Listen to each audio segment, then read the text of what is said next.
Goeienaand almal. So vanaand is ons vierde en laaste sessie. Klink ek so hard? Klink ek buite myself so hard soos wat ek vir myself klink? Is dit alright? Okay.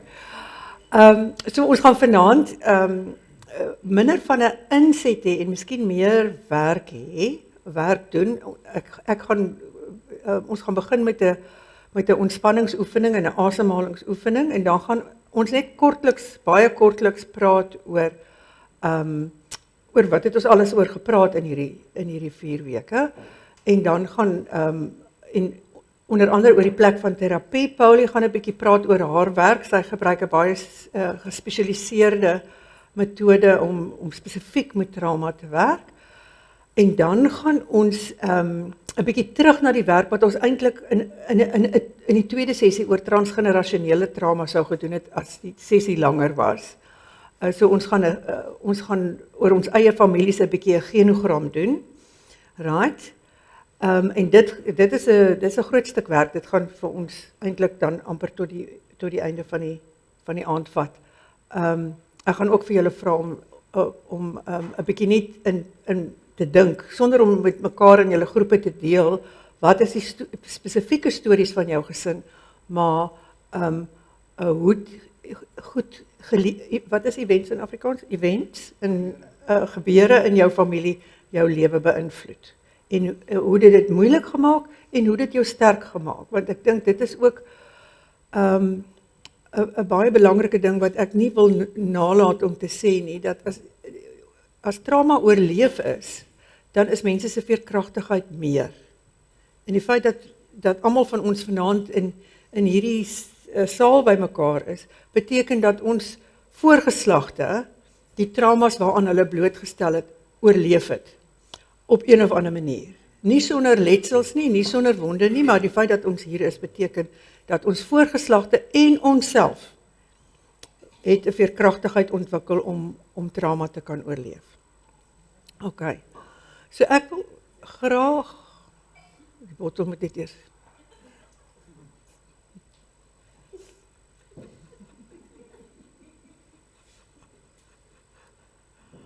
Alright. Okay.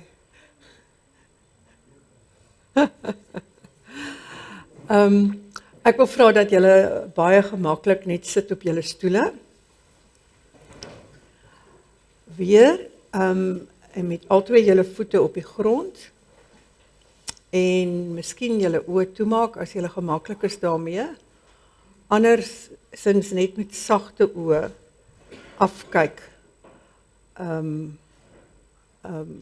na jou voete toe. En terwyl jy so sit, wil ek hê dat jy 'n intensie vir jouself vir hierdie aand sal stel. Om te dink, wat is dit presies? Wat is dit wat jy hoop om uit hierdie aand te haal? Wat is dit wat jy hoop om hier te kry? Terwyl jy dink oor jou intensie vir hierdie aand, tegelykertyd ook bewus te raak van jou lyf. En miskien die idee van die intensie 'n bietjie te laat gaan. Dit net te laat wegdryf uit jou gedagtewêreld uit. En meer te begin fokus op jou lyf. Ek wil vra dat jy baie bewus sal raak van jou voete, van die 4 hoeke van jou voete, wat jou grond op hierdie aarde. En te dink oor die feit dat hier waar jy nou is, geanker op die aarde, dit is die plek waar jy hoort en waar jy moet wees. En dan wil ek hê dat jy jou aandag sal verskuif, jou aandag sal opbeweeg met jou bene, bewus te raak van jou boude in die stoel, van jou rug, sterk rug, bewus te raak van jou skouers, van jou arms wat hang aan jou skouers. Raak bewus van die vertebra van jou nek en hoe dit jou skedel op jou nek hou en met jou rug konnekteer. Raak bewus daarvan dat jy jou heupe en jou hartarea en jou skedel, jou kop in 'n reguit lyn bo mekaar hou. Dink oor jou asemhaling. En asem in deur jou neus vir 'n lang, deeglike asemteug. Hou die asem vir 1 en 2 tellings. En asem uit deur jou mond. En maak jou longe heeltemal leeg. En asem in deur jou neus. Diep. Voel hoe jy jou diafragma volmaak en oopmaak. Hou die asem in jou longe vir 1 en 2 tellings. En blaas al die lug uit deur jou mond. En herhaal dit vir 'n 3de keer. Asem in deur jou neus. Diep voel jou diafragma oopmaak. En uitsit. En hou die asem vir 1 en 2 tellings. En laat al die asem uitgaan deur jou mond. En sien in jou geestesoog hoe al die spanning van hierdie dag uitgeblaas word saam met die asem deur jou mond. En terwyl jy so sit, vorm die prentjie in jou kop van hoe jy jouself terugbring na jouself toe. En sit jou een hand op jou maag, laag op jou maag, en voel die sagte drukking van jou hand, terwyl jy jou ander hand op jou hart sit. En kry die gevoel van hoe jy jouself bymekaar hou.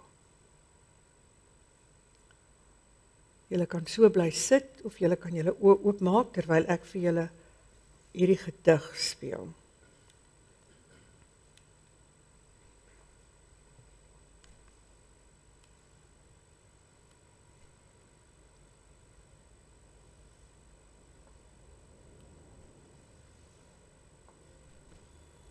My brain and my heart divorced a decade ago over who was to blame about how big of a mess I have become. Eventually, they couldn't be in the same room with each other. Now my head and my heart share custody of me. I stay with my brain during the week, and my heart gets me on weekends. They never speak to one another. Instead, they give me the same note to pass to each other every week, and the notes they send to one another always says the same thing. This is all your fault. On Sundays, my heart complains about how my head has let me down in the past. And on Wednesday, my head lists all of the times my heart has screwed up things for me in the future. They blame each other for the state of my life. There's been a lot of yelling and crying, so lately I've been spending a lot of time with my gut, who serves as my unofficial therapist. Most nights I sneak out of the window in my ribcage and slide down my spine and collapse on my gut's plush leather chair that's always open for me. And I just sit until the sun comes up. Last evening, my gut asked me if I was having a hard time being caught between my heart and my head. I nodded. I said I didn't know if I could live with either of them anymore. My heart is always sad about something that happened yesterday, while my head is always worried about something that may happen tomorrow, I lamented. My gut squeezed my hand. I just can't live with my mistakes of the past and my anxiety about the future, I sighed. My gut smiled and said, in that case, you should go stay with your lungs for a while. I was confused. The look on my face gave it away. If you're exhausted about your heart's obsession with the fixed past and your mind's focus on the uncertain future, your lungs are the perfect place for you. There's no yesterday in your lungs. There's no tomorrow there either. There's only now. There's only inhale. There's only exhale. There's only this moment. There is only breath. And in that breath you can rest while your heart and your head work their relationship out. This morning, while my brain was busy reading tea leaves and while my heart was staring at old photographs, I packed a little bag and walked to the door of my lungs. Before I could even knock, she opened the door with a smile, and as a gust of air embraced me, she said, "What took you so long?"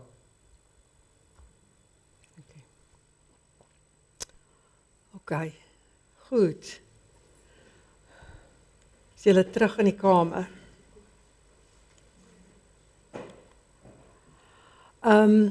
Goed, so ek wil net gou vinnig praat oor, of 'n opsomming gee, puntsgewys, van die goed waaroor ons gepraat het.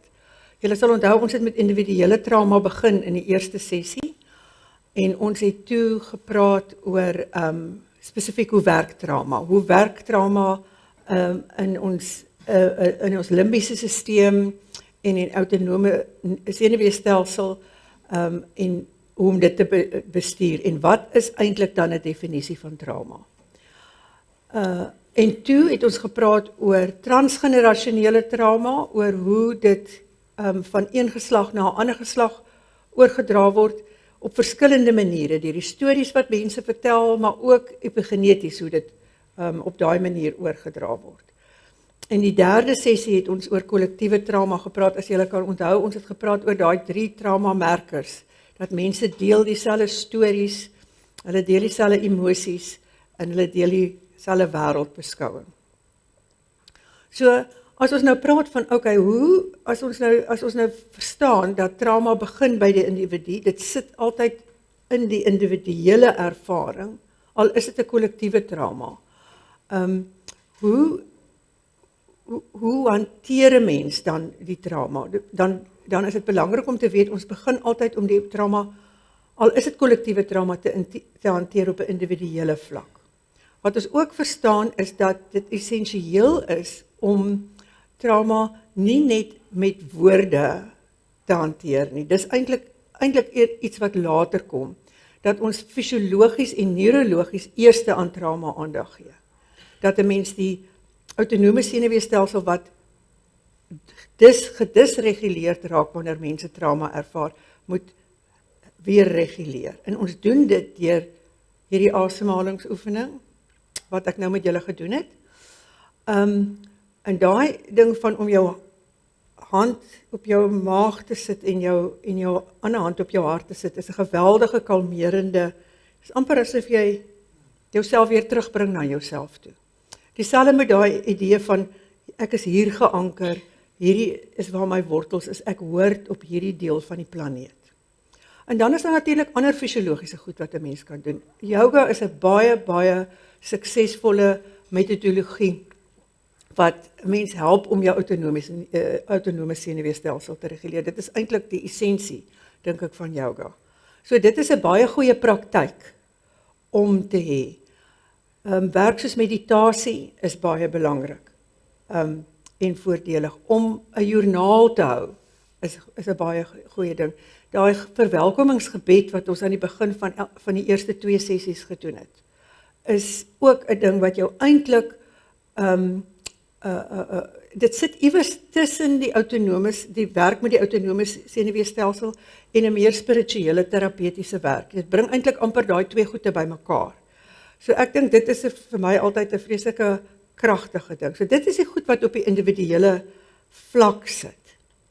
Ons gaan vanaand ook met 'n genogram werk wat dan nou sit op 'n meer op 'n verhoudings dat 'n mens kan later begin sin maak van hoe werk die verhoudings en hoe is trauma van een mens aan 'n ander mens gekoppel.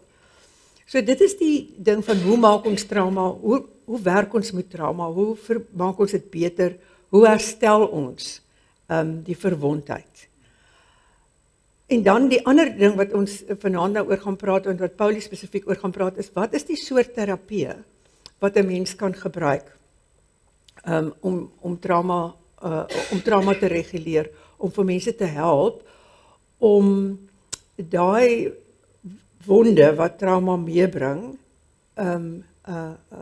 te herstel, sodat jy kan aangaan met jou lewe, sodat 'n mens kan ook weer gekonnekteerd voel met jou veerkragtigheid en daai gevoel van die materiaal waarvan ek gemaak is vervlenterd. Jy weet, dis amper soos 'n sokkie wat jy weet, die materiaal is dun gesluit om daai materiaal weer digter te maak sodat 'n mens die gevoel kan kry van ek is stewig. Ek hou my parte bymekaar. Okay, Paulie, wil jy miskien gou kom? Is dat reg? Naand julle. Ek is Paulie Olivier en ek is spesifieke traumaterapeut. As ons kyk teruggaan na wat Hanna gepraat het van individuele terapie. En daai gedig is eintlik amazing hoe die goed net bymekaar kom, die brein en die hart. En as julle kan onthou, het sy gesê dat trauma is in ons siege, in ons lyf, in ons geestelik. Dis deel van wie ons is. En dan kry ons 'n trauma respons. Die trauma respons is die gebeurtenis is gefragmenteer, gestoor in jou brein. En dis baie belangrik vir ons want dit beskerm ons, want die brein is so oorweldig deur hierdie trauma dat hy weet nie hoe om sin te maak daarvan nie. So hy stoor dit gefragmenteerd. Ek gaan net gou deurgaan die verskillende terapie wat wêreldwyd as traumaterapie gesien word. Neurofeedback therapy, cognitive behavioral therapy, mindfulness therapy, psychoanalysis, meta-assisted psychotherapy, CISD, critical incident stress debriefing, en dan EMDR. Ek spesifiek is 'n EMDR-terapeut. EMDR staan vir Eye Movement Desensitization, met ander woorde, jy vat daai stroom van trauma uitmekaar en reprocessing. My geskiedenis met trauma kom al van 94. Ek was in daai tyd in die polisie en in KwaZulu-Natal met die faksie. Julle kan onthou in 94 was ons baie gevegte en die polisielede is deur baie trauma daar. So daar het ons baie critical incident stress debriefing gebruik en ek het baie met cognitive behavioral therapy en CISD gewerk. Tot ek gekom het op EMDR. En vir my as terapeut het dit ongelooflike resultate. So wat is EMDR? EMDR is trauma-informed. Met ander woorde, daar's 'n trauma en ons werk op die trauma. Ons fokus spesifiek op die gebeurtenis. Ons fokus nie op wat is fout met jou nie. Voel jy angstig? Is jy depressief? Ons fokus op wat het gebeur. Want daai ding wat gebeur het, is gestoor in jou brein. En onthou, dit is gefragmenteerd gestoor. Die senuweestelsel, soos Anna ook gesê het, is gedisreguleer. So ons moet daai senuweestelsel weer net mooi lekker bymekaar trek. En ons verbind op die ou einde die simptome wat jy nou het met die gebeurtenis wat gebeur het. As ek in 'n motorongeluk was, al van die bande wat skree, bring alles weer terug. So ons kyk, wat is die simptoom wat jy nou het? wat teruggebind kan word na die trauma. Ons reshape die hele senuweestelsel en MDR is baie goed nagevors. Daar is oor die 30 empiriese bewyse dat MDR werk. Dit is byvoorbeeld die World Health Organization se preferred method van traumahantering. Suid-Afrika is ons maar altyd 'n bietjie agter. So baie van my terapeute is ook mense wat familie oorsee het wat sê, "Ag maar jy moet daai terapie gaan probeer." Wat lekker is van MDR of jy dit nou in Pretoria, Port Elizabeth of Perth gaan doen, dis 'n gestandaardiseerde proses wat presies op 'n sekere manier werk. So ek as MDR terapeut is gekwalifiseer om dit op 'n spesifieke manier te doen en hoekom is dit so doen is om seker te maak ons hou die kwaliteit. Goed, kom ons kyk vinnig wat is hierdie hele EMDR. In die begin het ek gedink, ek is Afrikaans, EMDR, ek het die hele tyd oor al die letters geval, maar basically wat dit is, die E is vir I. Dit verwys, onthou ons het nou gesê, ons moet ons liggame ook betrokke kry by die terapie.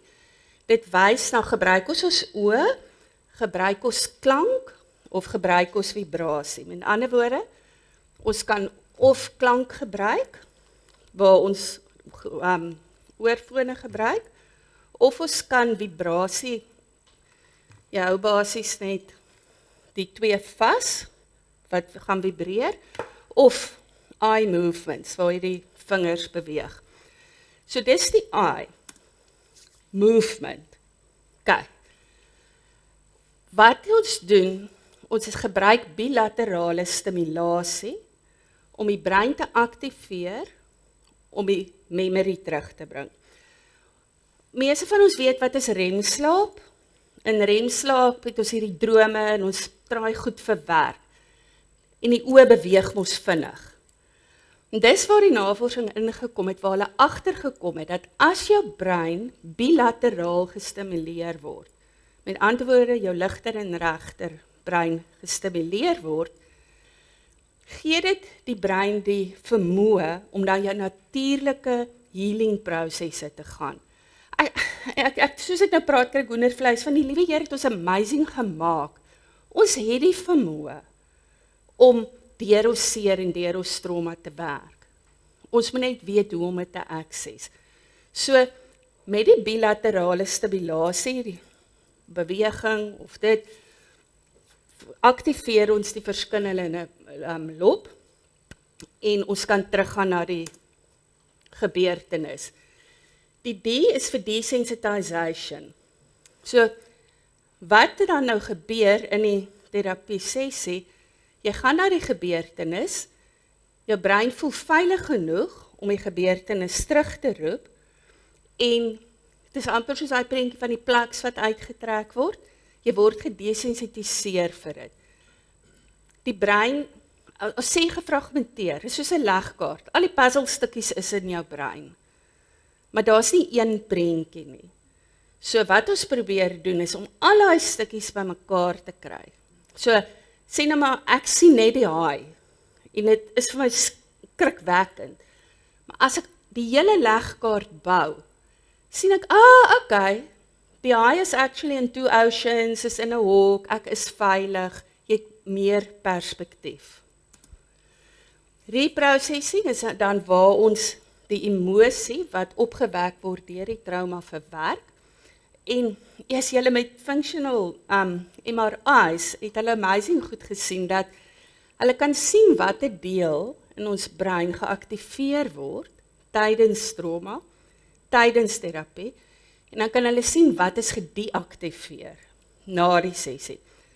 Met MDR het hulle gesien, jou amygdala, dis jou emosionele brein, al die emosies. In trauma neem hy oor, want hy moet ons beskerm. Maar nou is dit gefragmenteerd gestoor, en daai emosies is vasgevang.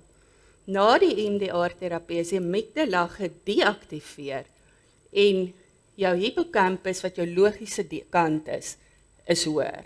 So jy kan in groter perspektief, jy haal die pyn uit die situasie.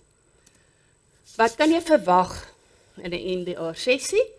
Eerste paar sessies, kry ons, eerste 2 of 3 sessies, kry ons sê die agtergrond en ons identifiseer watter deel in daai trauma bring vir jou die meeste emosie terug.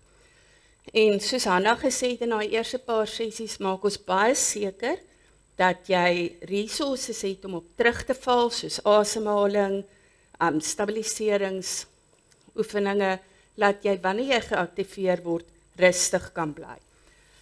Okay, so wat dan, hoekom ek ook EMDR love, is dat dis die terms uitreik. Jy hoef nie in detail te gaan vertel hoe presies wat gebeur het nie.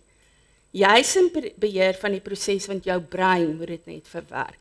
So, dis 'n hele proses en water het dan vinnig af, dit maak dalk ook nie eers sin nie. So ons sal die teiken geïdentifiseer het. Okay, kom ons gebruik 'n voorbeeld van my. Toe ek in start 7 was, het ons 'n kind gehad wat selfmoord gepleeg het. En ek is terapie daardie, want ek moet as terapeut gaan jy in elk geval vir terapie, maar ek het altyd gevoel ek moes iets gedoen het. En as ek terug deur EMDR het hulle gekyk en vir my gesê, wat is die ergste wat jy kan onthou? En dit was die juffrou wat in die klas gestaan en gesê, dis julle skuld. Sy het ook maar net uit haar trauma gepraat, maar ek het dit ter harte geneem. So maak nie saak hoe jy in terapie gaan sê, jy was 15, dit is nie jou skuld nie. In my brein moes ek iets vir daai kind gedoen het. So, nou gaan die EMDR terapeut en sê vir my, wat is die ergste? Dan sê ek, die juffrou voor my. Dan doen ons die stimulasie vir so 30 sekondes, dan sien jy net die beeld. Al wat ek dan doen is ek stop die bilaterale stimulasie, ek sê wat kom nou op. Dan sal ek byvoorbeeld sê ek onthou hoe ons pause beklei het. Dan gaan ons aan. Dan doen ek weer bilaterale stimulasie, dan gaan jy verder in jou geheue in. Wat jy doen is jy gaan haal die legkaartstukkies en sit alles bymekaar. Ek het byvoorbeeld, ek is 54, ek het byvoorbeeld eers laat in my jare agtergekom, daar was sekere leuns wat van die maatjies, dit het teruggekom na my, wat ek nie regtig, my brein het dit nie geïntegreer nie. En op die einde kon ek sê, ek was 15. Ek het ook maar gefunksioneer uit 'n tienerbrein, alalalala. En my kop en my hart het by mekaar gekom. So in plaas wat ek dan lees sal sê, ja nee, dit is waar, hulle weet ek moes eintlik iets gedoen nie. Weet ek nou dat waar ek vandaan gefunksioneer het, hoe dit 'n impak in my lewe, dat ek het geen grense gehad, want ek sê so bang ek ontstel jou, dat daai deel het mense oor my dan gegaan, waar nou, dis oké, elke ou het sy eie verantwoordelikheid, so na die terapie, kan ek baie meer geïntegreerd funksioneer, want ek hoef nie heeltyd te worry, dat ek gaan iemand skade aandoen nie. So, dit is basies, hoe EMDR werk. Ek dink, ons het 'n absolute inherente skatkis van energie en vermoëns om deur ons trauma te werk. En daar's soveel goed wat ons kan doen. En ek dink ons moet dit normaliseer. Net soos as my marmot dood is, ek kom gaan begrawe, net so kan ons uit ons trauma kom en meer geïntegreerd funksioneer. So dit is EMDR, dis my passie want ek sien hoe dit werk. Daar's 'n klomp verskillende terapieë, net soos wat jy dalk van 'n BMW hou en jy van 'n Volkswagen, verskillende goed werk vir verskillende mense. Enige vrae op EMDR? Hè?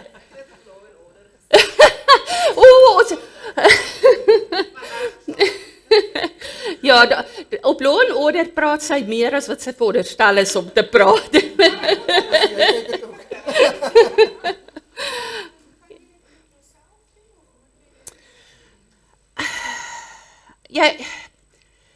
Daar is maniere hoe jy dit self kan doen en jy gebruik tapping En soos byvoorbeeld as ons dit online ook doen, kan jy die bilaterale stimulasies so doen.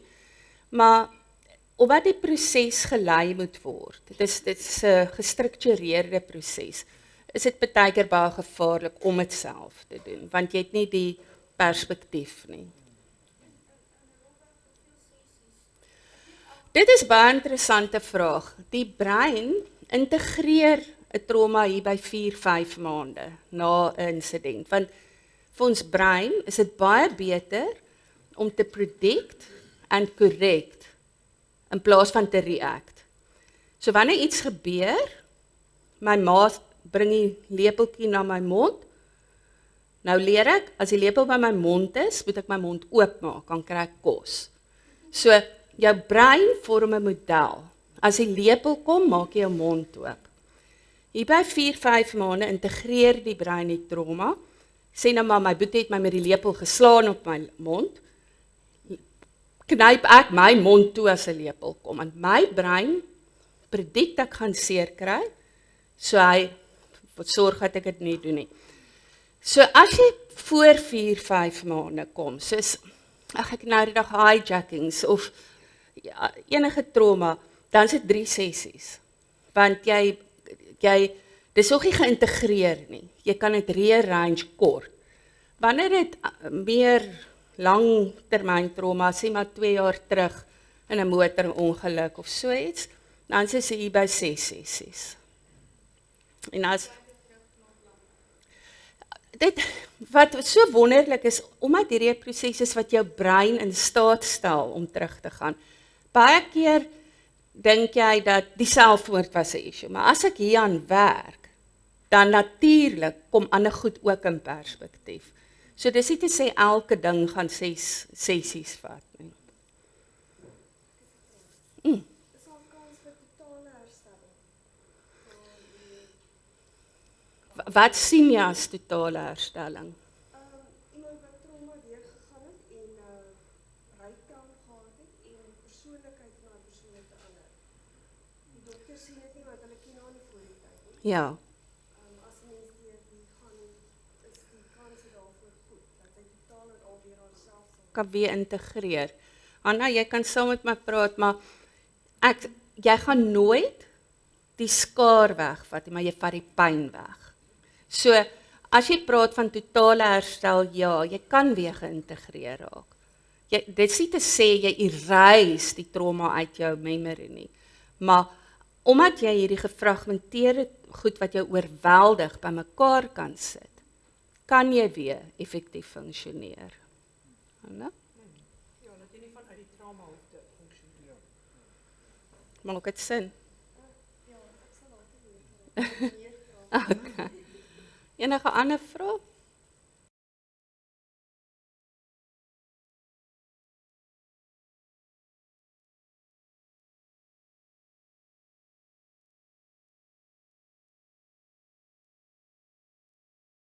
Okay. Ek wonder wie van julle weet hoe werk 'n genogram? Ken julle daai genogram? Okay, kom ek dink ons moet hierdie papiere uitdeel.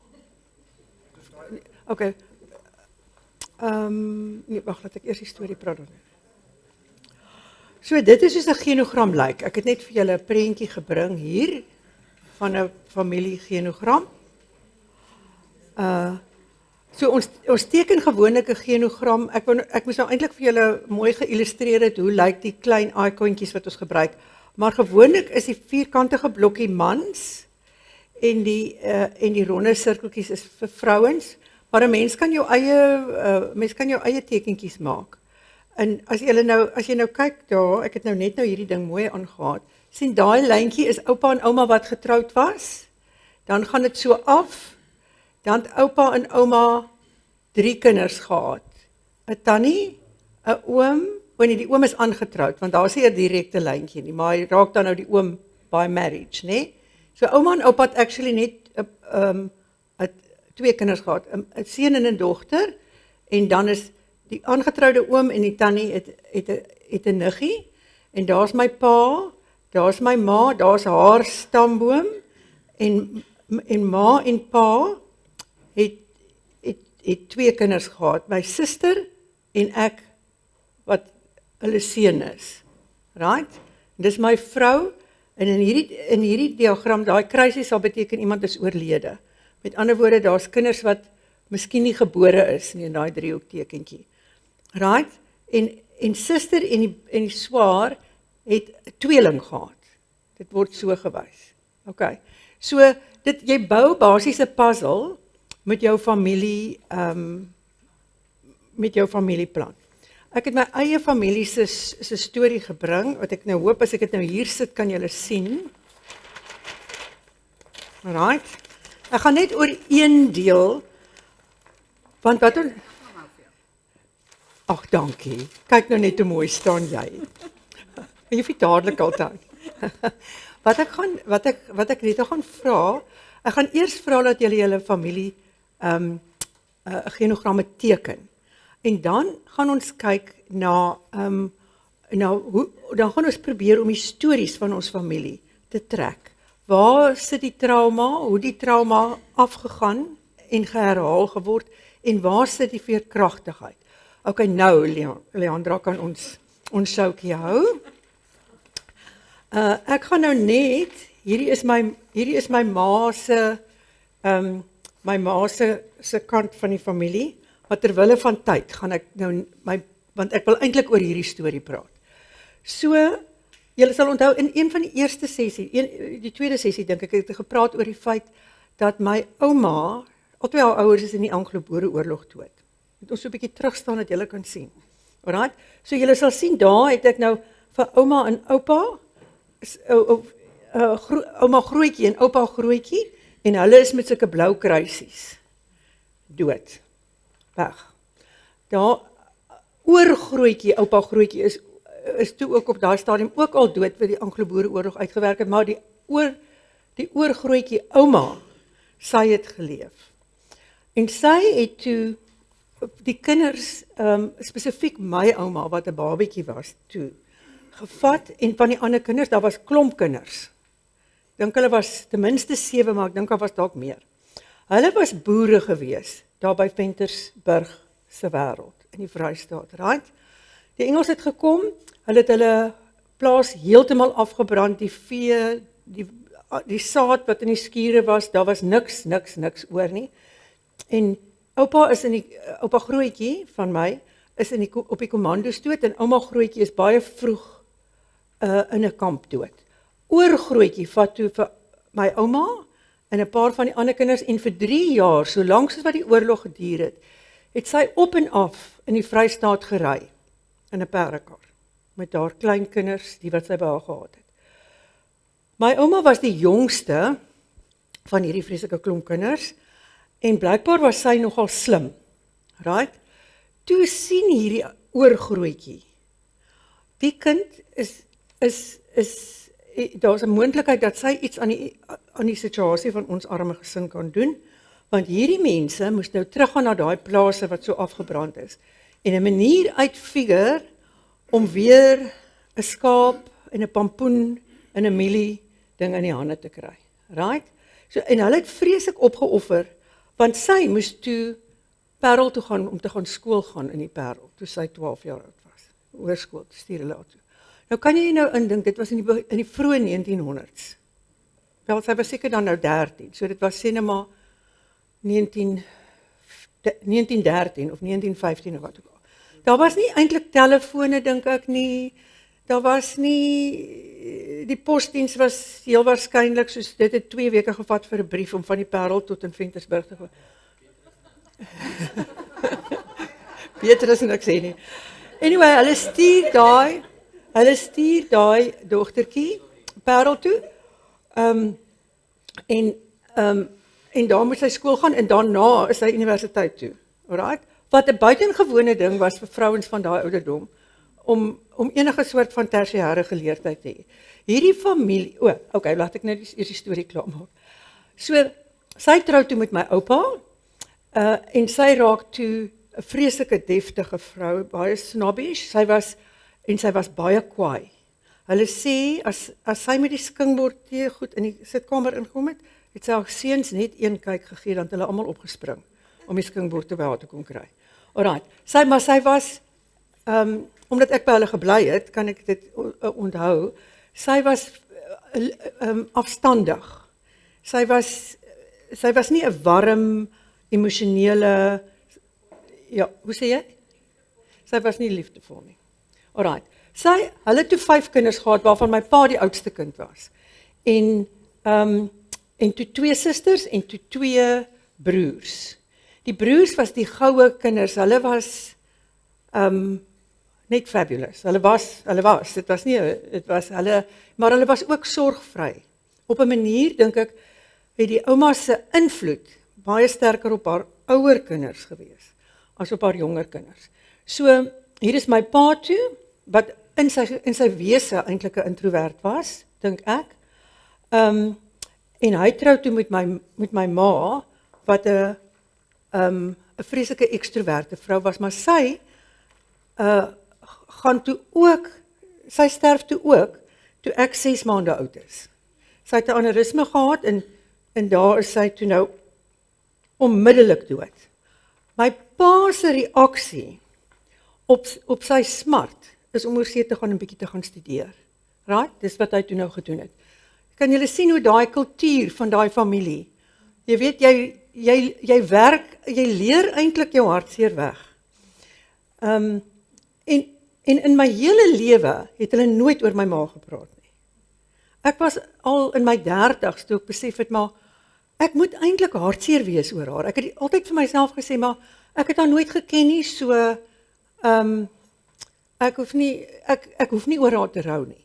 Totdat ek eendag met 'n baie groot skok agterkom, maar dit is nie die punt nie. Die punt is dat ek moet rou oor die ma wat ek nooit gehad het nie. In elk geval, my pa kom toe nou terug van oorsee, en sy gesin was daar was eetstoornisse ook onder van sy susters, wat mense nou ook oor hipoteses kan hê. My pa kom toe terug van oorsee, hy trou toe met my stiefma, wat hulle toe nou 4 kinders, right? En ek en my stiefma, julle kan sien, ek het hier so groen streepie getrek, ons het altyd 'n baie ingewikkelde, baie moeilike verhouding gehad. Dis vandag die beste wat dit ooit was, maar dis ook nie 'n verhouding wat ek sal sê, is 'n warm, liefdevolle verhouding nie. En my pa en sy het toe 4 kinders van hulle eie, waarvan die een suster haarself heeltemal van die gesin gedistanseer het, sy wil niks met ons uit te waai nie. My 2 broers kon hulle self nog nooit so ver kry om te trou nie, hulle is in hulle middel 50's, en hierdie suster is onlangs oorlede. Maar die storie van werk die hartseer weg, het 'n baie interessante einde, want hier is ek toe nou, hier is ek is toe nou op die ou end ook geskei, my huwelik het nie uitgewerk nie, en ek het 2 kinders gehad. Toe my suster baie siek is, en my kinders het nogal hard gewerk met hulle eie issues rondom ons gesin se dysfunksies. Toe my suster baie siek is, toe sê my dogter vir my, hoe voel mama oor Elsie? Ek sê toe vir haar, ek is verskriklik bekommerd, want hierdie is die vreeslikste operasie wat sy moet hê, en sy, ek weet nie of sy dit gaan oorleef nie, en dit gaan geweldige implikasies, want die kanker is toe nou omtrent deur haar hele lyf versprei. En sy was nie tevrede toe ek dit sê nie. Sy sê vir my, hoe voel jy?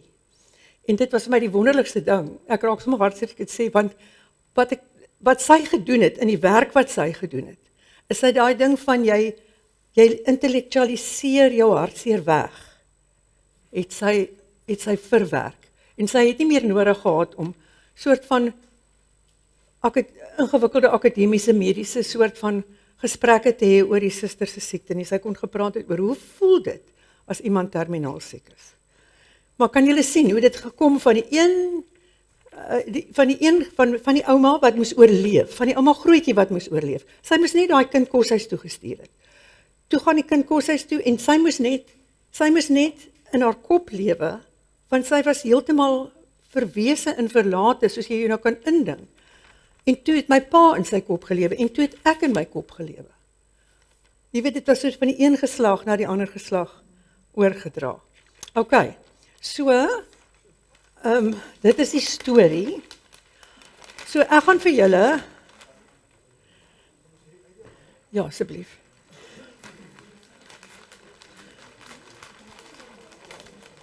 Ek gaan vir julle hierdie velle papier gee en vra dat almal van julle, en ons moet nou baie vinnig werk om die tyd en binne ons tyd te kry, almal van julle gou die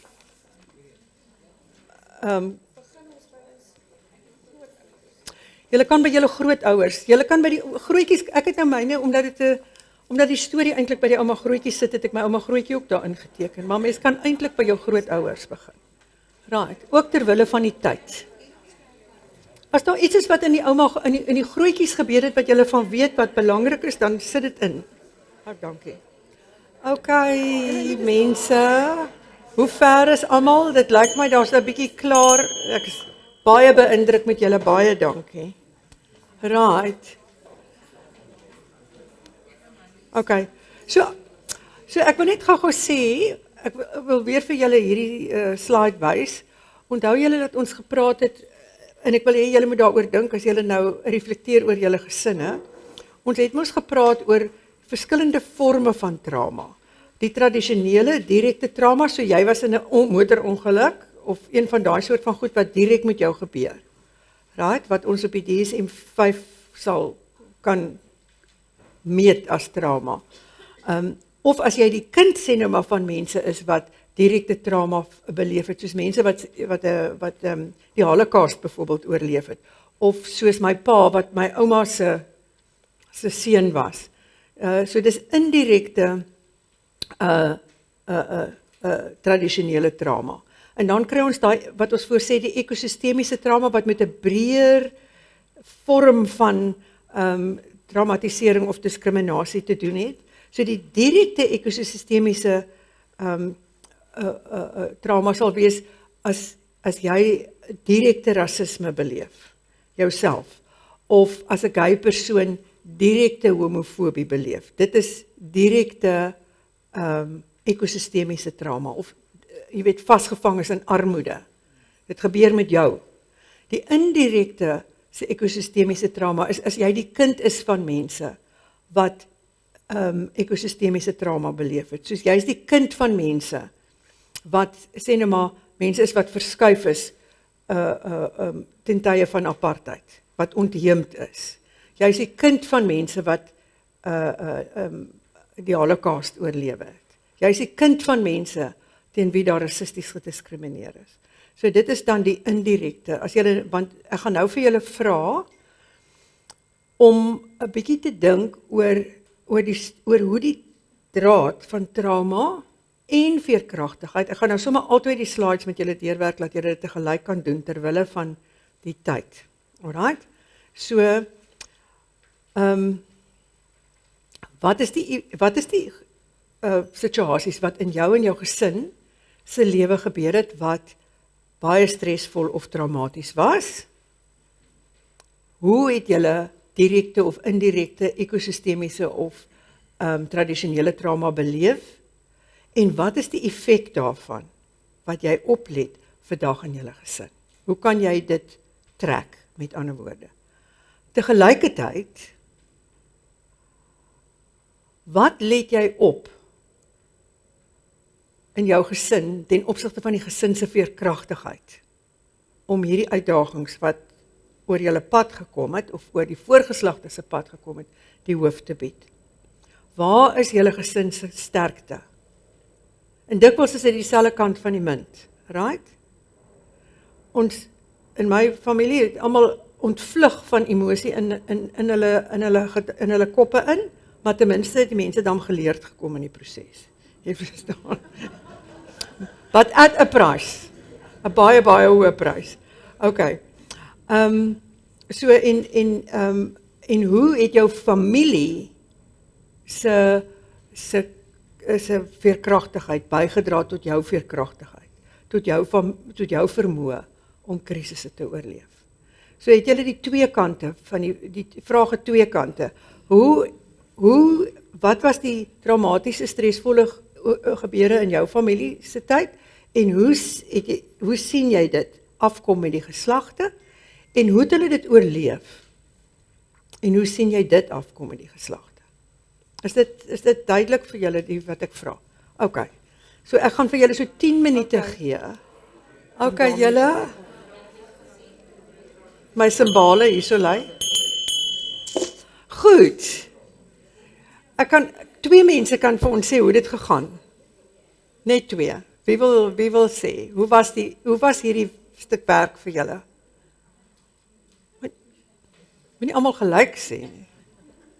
Baie interessant gevind, maar ek kan nie regtig 'n spesifieke trauma sien. Maar ek sien baie interessante mense en goed wat my. OK. Ja. Wel, dan was julle familie. Ja, maar ek weet nie hoor op wat gebeur het. Ja. Dan was julle familie geseënd. Jy weet? Ja, maar dit is nie net trauma. Maar net in die begin ergens, dis nie net die negatief wat oor die positief word ook oor. Yes. Ja, wel dit is 'n Wel, soos ek gesê het, eers het ek gedink, ag nee, ons het 'n trauma in my familie nie.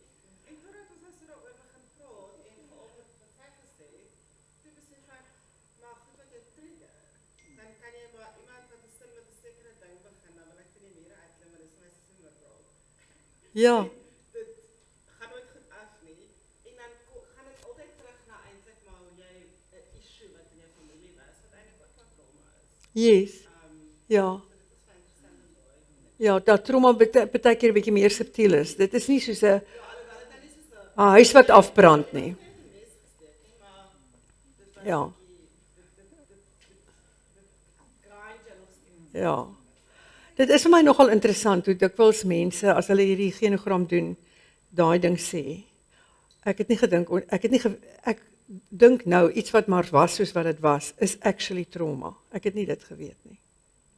Ek weet nie of ek dit vir julle vertel het nie, maar ek self was altyd so selfvoldaan as ek in die kerk sit en die dominee lees daai ding van die sondes van die vaders gaan na die 3de en die 4de geslag. Ek dink, o, dit geld nie vir my nie. Niemand van my familie is in die tronk nie, of jy weet, my pa ry nooit vinniger as die spoedbeperking nie en almal betaal hulle belasting en so. Totdat ek hierdie werk begin doen het, toe kom ek agter nee, jy het toe glad nie vrygespring nie. Die sondes van die vader.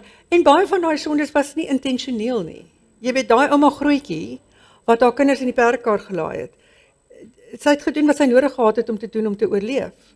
En op 'n manier was dit 'n baie suksesvolle oorlewing, maar daar was 'n prys. Ja. Ek het nog nooit spesifieke genogram gedoen nie, maar ek het gaan sit en gaan kyk na die twee lyne van my ouers. My pa se lyn en my ma se lyn. En die een lyn het nie spesifiek trauma gehad nie, maar dit was 'n sterk lyn van Christendom wat oorgedra was. Die ander lyn was 'n baie traumatiese lyn. En daai lyn het by hierdie lyn van Christendom uitgekom. En ek het die groot genade van die Here daar gesien. Okay, ja, natuurlik. Want die geloof, die ding van genade het ook heling gebring. Geloof kan natuurlik verder traumatiseer. Jy weet, julle is dan baie sleg, julle lot. Maar regte geloof wat gegrond is in die hele idee van genade sal heling bring. Genees. Beautiful. Okay, ons gaan afsluit. Ek gaan vir julle 'n gedig speel wat spesifiek gaan oor die twee kante van geloof. Van trauma. Dat dit wond, maar dit bring ook vreugde. En dan die laaste ding wat ons gaan speel is in die Kaap is daar 'n kamerkoor, hulle sê Palisander koor. Hulle maak ongelooflike musiek. En dan is en hulle het in die tyd van die COVID het hulle opname gemaak van 'n stuk musiek wat deur 'n Noorweegse komponis geskryf is oor die musiek is Magnificat for a New Millennium. En hulle het net die stukkie gesing van die oomblik is nou in die tyd van COVID. Maar hy het dit eintlik geskryf in 2000. Alright, so ons gaan eers na die gedig luister en dan sluit ons af met die Palisander koor se The Moment is Now.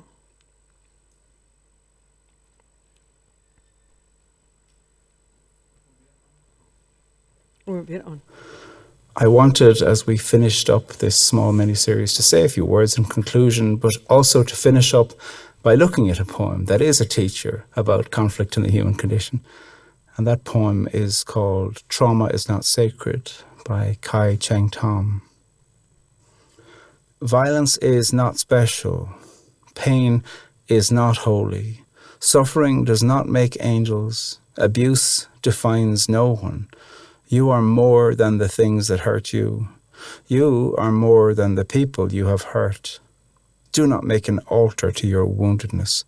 Do not make a fetish out of mine. A body belongs to no one.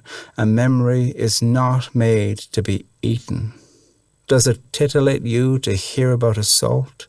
If I told you my story, would you swallow it whole? If I confessed my sins, would you feed me to the beasts to purge your own? I will show you mine if you show me yours. We have all seen the darkness. Now give us the dawn. Tell me about the joy you keep in the hollow spaces between your bones. Tell me again how you laughed when you realized that you were not wholly unlovable. I'll tell you again how I cried when my best friend told me that I was not a bad person. Remember how we used to count the lines on our palms when we were little? How we used to try to read the future for its gifts? How we used to make lists of the things we would dream of when finally we were free? I will make you a list of the things I'm grateful for. I will sing you a litany of reasons to be alive. I want to know the songs you wake up for in the morning. I want to marvel at the unbelievable graciousness of your being. I know that I am capable of pouring love like lavender oil into your cupped palms. There is forgiveness like honey pooled in the chambers of our hearts. You are the thing I am most grateful for. All bodies know how to heal themselves, given enough time. All demons carry a map of heaven in their scars. Beneath the skin of every history of trauma, there is a love poem waiting deep below.